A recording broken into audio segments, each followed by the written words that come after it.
Pharmelia, le magazine de votre Capital Santé, et Biogarant, laboratoire français de médicaments génériques, vous présente le Rendez-vous Santé.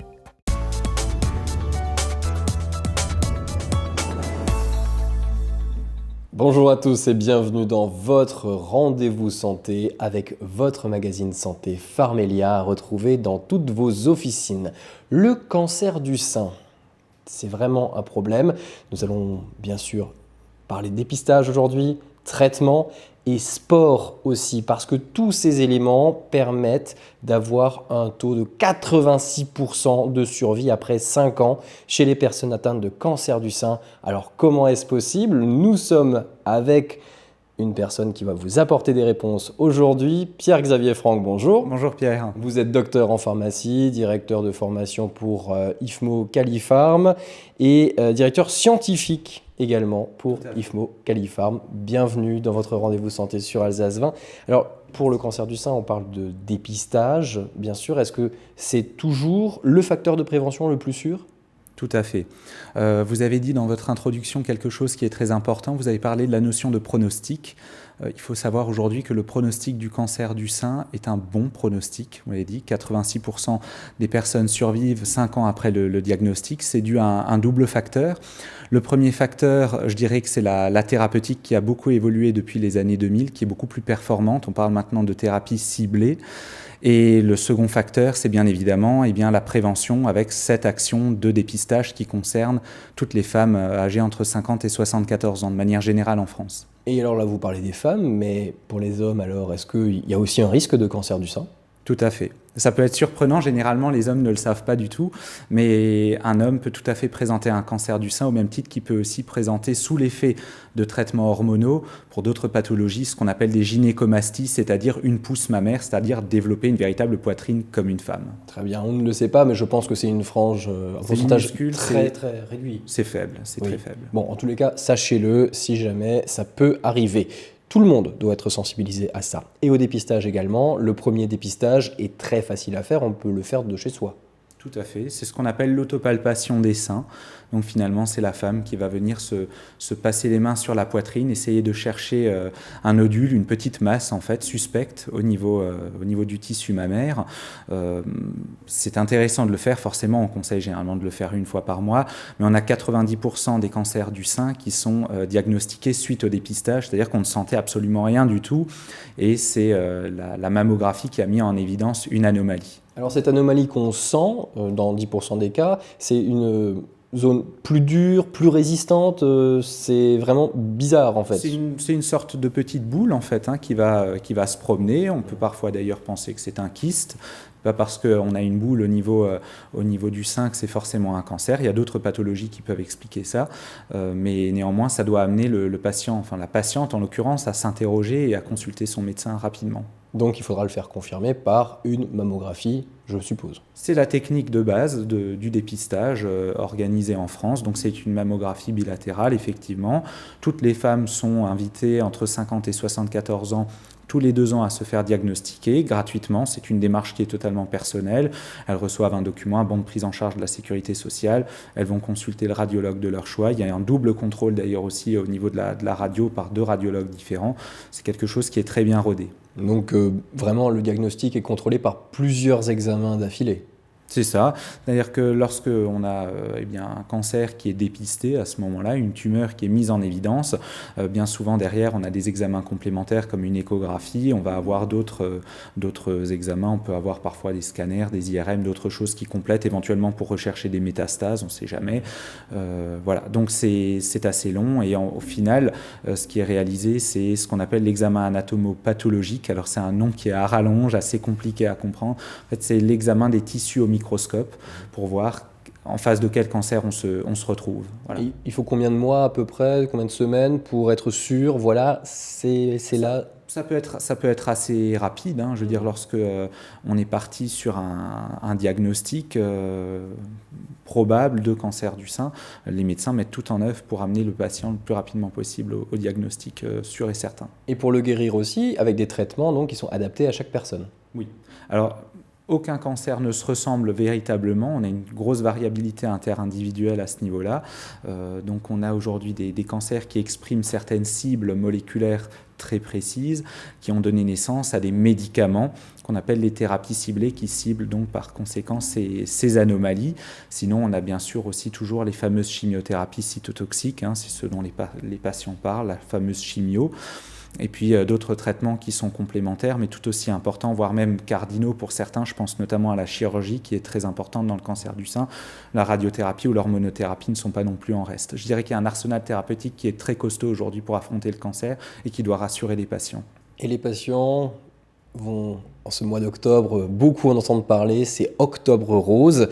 On met en avant la prévention, le dépistage et par le sport. Alors comment est-ce qu'on peut dépister par le sport ? Alors, on ne dépiste pas par le sport, mais le sport permet, par la manifestation, l'ampleur, la mobilisation générale autour de cette thématique, de se poser des questions et de sensibiliser les personnes, dire tiens, il y a le cancer du sein, c'est vrai qu'il y a ce dépistage, ça serait bien qu'on participe.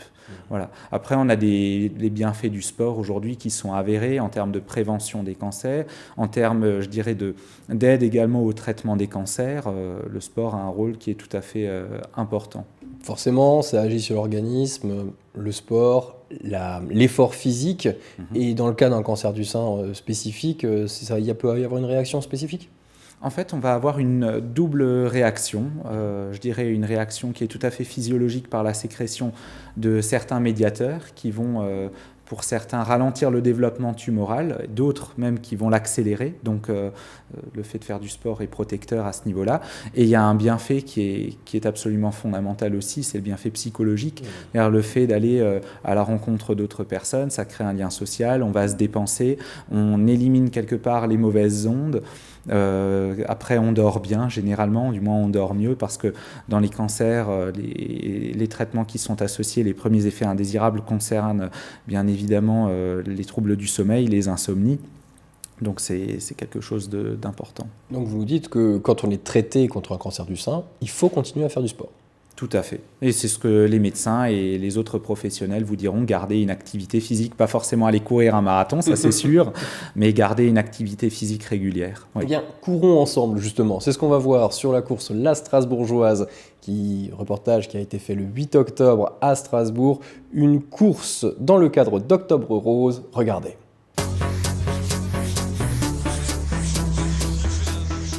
Est-ce que vous êtes belle, Strasbourg? Plus fort! Nous sommes à la 8e édition. Si j'ai des retours, la réponse est forcément oui. Alors, il y a deux choses dans l'affaire. Il y a d'abord le fait qu'il y ait des retours par rapport à la manifestation, où effectivement c'est quand même une sensibilisation, une mobilisation très forte. C'est un premier retour. Mais il y a un deuxième retour, c'est effectivement d'arriver à sensibiliser et à faire passer ce message que finalement l'activité physique est, on va dire, une thérapeutique non médicamenteuse. Et ça, c'est un message fort. Donc, si vous voulez, ça commence à passer. Ce qui commence aussi à passer, c'est la notion de Strasbourg en rose. Ce n'est pas une course ordinaire. La preuve, on a eu le canoë hier. C'est une course beaucoup plus large et une course dont l'objectif, c'est presque un week-end en rose, on va le dire comme ça. L'objectif, c'est de sensibiliser au cancer du sein, au dépistage, bien évidemment, l'information et bien sûr l'accompagnement des malades.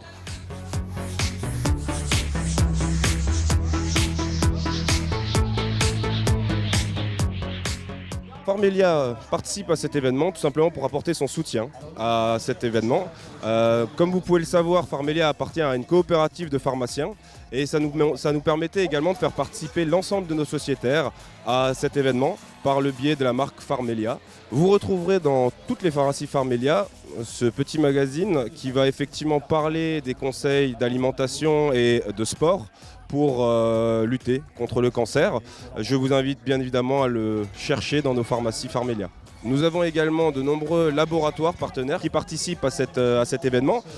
C'est pour ça que nous remettrons à la fin de la course des échantillons de ces laboratoires partenaires et également des livres traitant de la nutrition.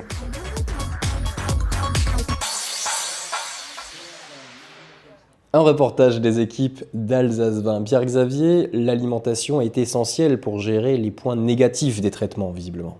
Oui, pour gérer les points négatifs, pour permettre aux patients finalement de se sentir mieux, parce que l'alimentation, c'est un côté plaisir, c'est un côté aussi physiologique pour maintenir par exemple une masse musculaire, pour apporter certaines vitamines, certains sels minéraux, pour faire en sorte que l'organisme se sente bien. Et généralement, à côté de l'alimentation traditionnelle, on peut trouver des compléments alimentaires, mais là j'insiste pour les téléspectateurs, conseillés par un médecin ou un pharmacien qui est bien formé, parce que la tumeur, bien sûr, tire bénéfice aussi de ces vitamines pour permettre sa reprolifération. Bien Donc sûr. attention. Il faut faire très attention. Les principaux désagréments, par exemple? Pour les effets indésirables, ils sont très larges en fait. On va avoir une toxicité hématologique, c'est-à-dire qui touche les lignées sanguines, qui majore le risque d'infection. Ça, généralement, les patients n'y pensent pas du tout, mais c'est la première préoccupation des professionnels de santé. On se retrouve après avec quelque chose de beaucoup plus familier, entre guillemets, les effets indésirables digestifs. Ça peut être les nausées, les vomissements, la diarrhée, qui peuvent être extrêmement handicapants. Heureusement, on a des molécules à côté qui permettent de traiter ces symptômes. On va avoir des effets indésirables cutanés-muqueux, les fameuses pertes de cheveux qui là aussi sont très souvent appréhendées. On va se retrouver avec des mucites, c'est-à-dire des aftes qui sont assez costauds au niveau de la bouche, au niveau des muqueuses. Voilà, de la neurotoxicité, de la cardiotoxicité qui, elles, sont des toxicités plutôt vécues à long terme, c'est-à-dire 6 mois après le début des traitements. C'est assez vaste. Et contre ça, des conseils simples à suivre par votre pharmacien? Oui, alors à ce moment-là, je dirais que le pharmacien aura un rôle très important pour la délivrance des médicaments en pharmacie, et chaque médicament a des effets indésirables différents. Il est faux de dire que toutes les chimiothérapies font vomir, toutes les chimiothérapies font perdre les cheveux, ce n'est pas vrai. Le pharmacien à ce niveau-là aura un rôle important à jouer dans l'accompagnement spécifique de chaque patient. Et concernant une opération éventuelle, des petits conseils aussi pour mieux se préparer? Oui, généralement c'est assez anxiogène, donc on peut utiliser ce qu'on appelle les médecines alternatives et complémentaires, par exemple des plantes, de la phytothérapie, de la tisane, des extraits secs, pourquoi pas des huiles essentielles aussi qui vont avoir des vertus apaisantes en prévention, mais également en traitement de symptômes qui pourraient survenir, par exemple des huiles essentielles de gingembre ou des choses comme ça qui pourraient être utilisées ou d'essence de citron dans les troubles digestifs. Très bien, donc tout ça, on peut bien sûr les retrouver, tous ces bons conseils, en pharmacie, en officine. Tout à fait. Être accompagné, c'est important. Et être accompagné par des équipes compétentes, par une thérapie, c'est souvent déjà un premier pas. Et vous allez le voir dans ce reportage des équipes d'Alsace 20 à la Ligue contre le cancer. Regardez.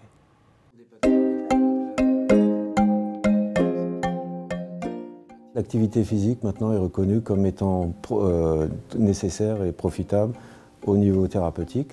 On pourrait presque dire avant le cancer à titre de prévention primaire, pendant, puisque ça facilite aussi la mise en place de traitements, et après, pour éviter les récidives. Et donc, pour ce faire, la Ligue a développé une démarche dans le sens qualitatif, c'est-à-dire pour pouvoir offrir un maximum de possibilités adapté à la situation des patients ou des patientes et adapté aussi en fonction des possibilités offertes dans le monde sportif. Donc ça n'est pas que du sport, c'est de l'activité physique. Et ensuite, il y a des activités dites de bien-être, mais on peut mettre tout dans le même moule en fait, parce que bien-être, ça doit aussi être adapté. Donc il y a des activités comme du qigong, du yoga, etc. Les ateliers de soins esthétiques ont été mis en place suite à un besoin des malades. Les malades qui sont soignés donc, pour le cancer subissent des chimiothérapies qui parfois sont très marquantes physiquement.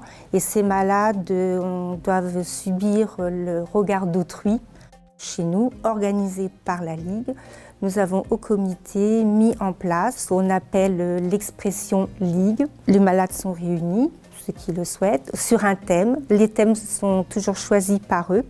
On fait intervenir des professionnels et ça se passe en cercle fermé. Les malades tiennent absolument à ce qu'il n'y ait pas de personnes extérieures. Ça leur permet de s'informer, d'échanger et c'est très demandé.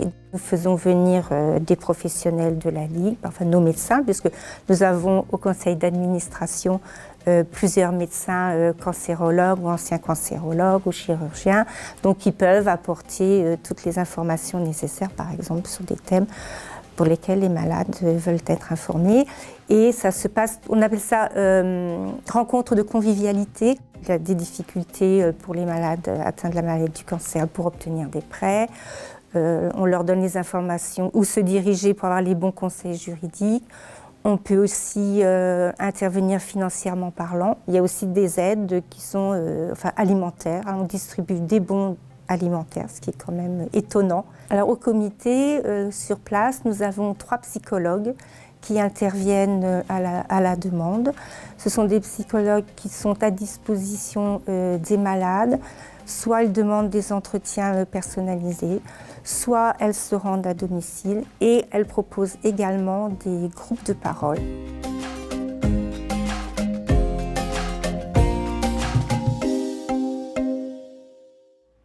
Un reportage des équipes d'Alsace 20. Pierre-Xavier, encore quelques petits conseils à donner pour la vie quotidienne qui est un peu chamboulée lors d'un cancer du sein ? Forcément. Alors vous l'avez à juste titre souligné, c'est une équipe pluridisciplinaire qui va prendre en charge le patient. Après, au niveau de la pharmacie, eh bien, pour la toxicité hématologique, le sur-risque d'infection, quand on est malade, quand on est sous chimiothérapie, on va éviter d'aller prendre les transports en commun, de côtoyer des gens qui ont le rhume, la grippe, d'autres pathologies de ce type facilement transmissibles.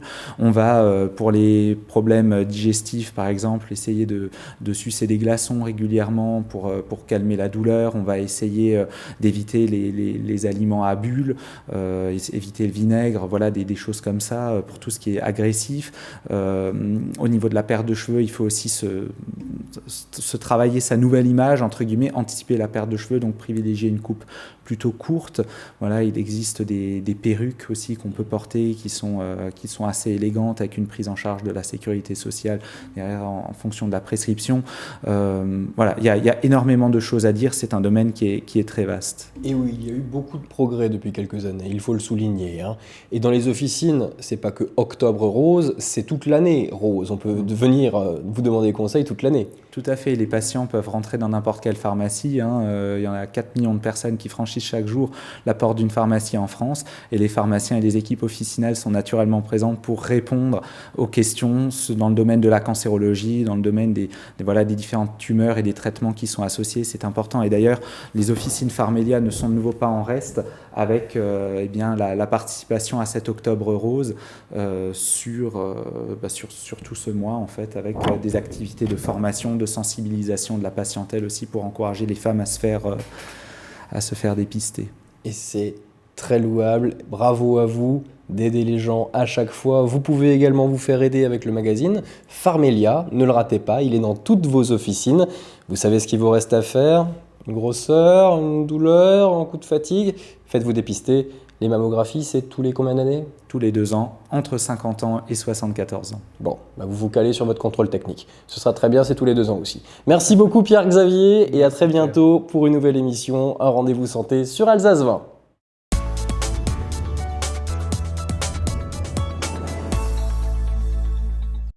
Pharmélia, le magazine de votre Capital Santé, et Biogarant, laboratoire français de médicaments génériques, vous ont présenté le rendez-vous santé.